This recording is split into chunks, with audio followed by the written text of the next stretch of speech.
welcome to my podcast, KAPKPA. I can't remember my own podcast name, Kevin's podcast about teaching English language learners, K. Patel. I'm your host, Kevin.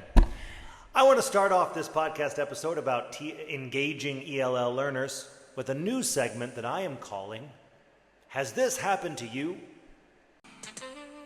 Has this happened to you? Okay, please roll the clip. Yeah, so in the end, the equation is here, and that's why this has some excellent real-world applications. What do you guys think are some real-world applications of something like this?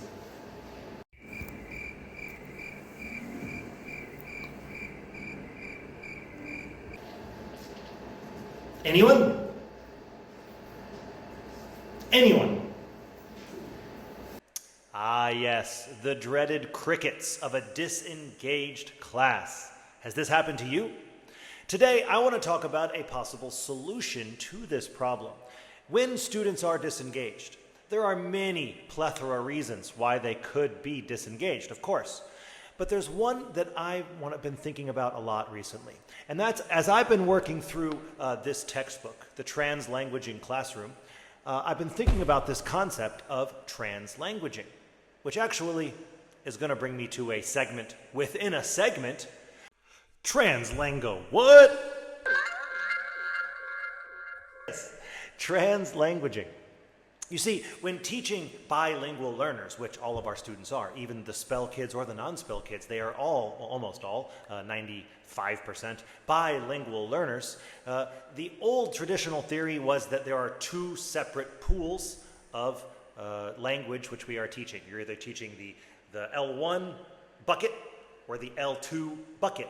But in the 80s and in the late 70s and early 80s, Jim Cummings developed the interconnected language theory, which is that no matter what language the bilingual learner is learning in, there are underlying interconnected linguistic features. However, the concept of translanguaging is much newer, a little bit more progressive, but I think much more accurate to how to engage bilingual learners. And that is that our students are not two separate language brains.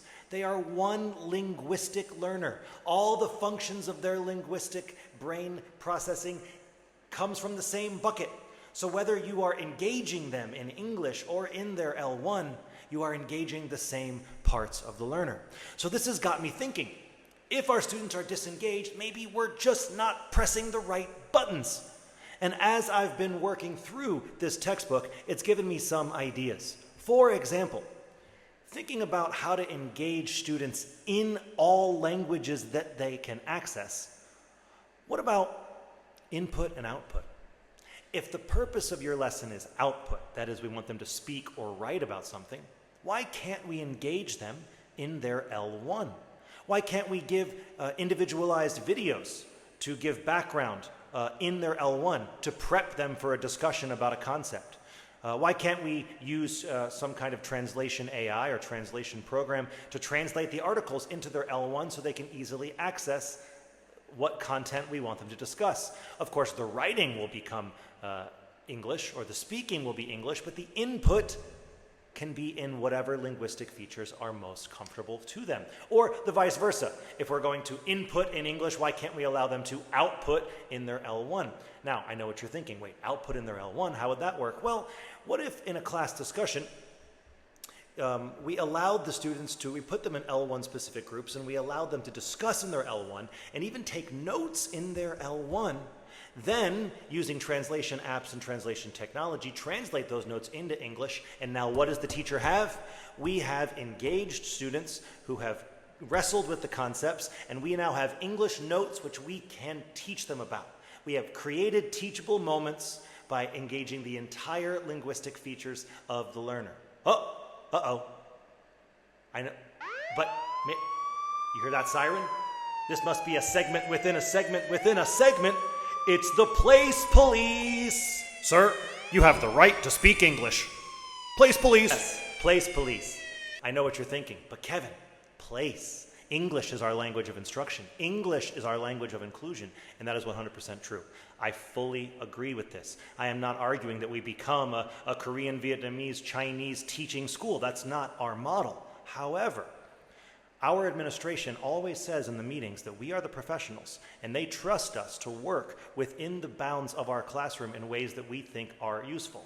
And I am not encouraging just willy-nilly, let's speak Vietnamese as much as we want.